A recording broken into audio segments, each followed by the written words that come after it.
अस्सलामुअलैकुम दोस्तों, drama serial नंद की एपिसोड 78 में आप देखेंगे हसन राबी के घर जाकर राबी से बहुत बदतमीजी करता है।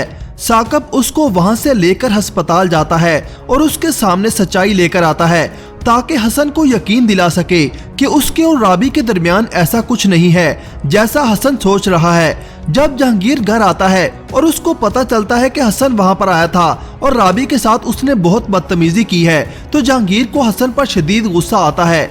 वो गुस्से में कहता है कि उस हसन को तो मैं छोड़ूंगा नहीं। इस पर राबी कहती है कि आप परेशान ना हो, हसन को गलत फहमी हो गई थी। इस पर जहांगीर कहता है कि गलत फहमियां तुम्हारे लिए क्यों हो जाती हैं राबी, इज्जत हो तुम मेरी। इस तरह कोई भी आकर मेरे घर में चीखेगा ना तो मैं बर्दाश्त नहीं करूंगा। उधर गुल और उसकी वालदा पूरी कोशिश कर रही हैं कि किसी तरह से साकब की वालदा को रास्ते से हटा सकें। साकब की वालदा अपने कमरे में बैठी होती है। गुल दूर खड़े होकर गमला गिरा देती है, जिसकी वजह से साकब की वालदा डर जाती हैं और जोर जोर से चीखना शुरू कर देती हैं। साकब और अफशा जल्दी से उनके पास आते हैं। साकब की वालदा रोते हुए कहती है कि कोई मुझे देख रहा है। साकब अपनी वालदा को समझाता है कि अम्मी वहाँ पर कोई नहीं है। गुल और उसकी वालदा भी वहाँ पर पहुँच जाती हैं और दिल ही दिल में बहुत खुश होती हैं। जिसके बाद आप देखेंगे कि गुल की वालदा गुल से कहती है कि इस बुढ़िया का हल तो मैं ऐसा निकालूंगी कि इसके 14 तबक रोशन हो जाएंगे।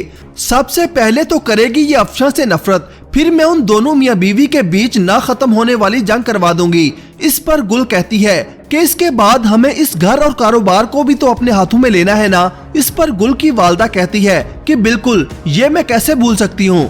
इस मकसद के लिए तो हम इस घर में आए हैं। गुल और उसकी वालदा की चालों के तहत अफशा और साकब में झगड़ा होना शुरू हो जाता है।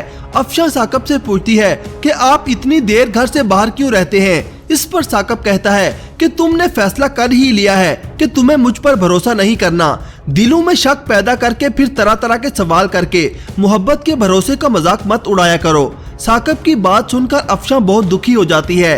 क्या गुल और उसकी वालदा अपनी चालों में कामयाब हो जाएंगी? अपनी राय का इजहार कमेंट सेक्शन में जरूर कीजिएगा। अल्लाह हाफिज।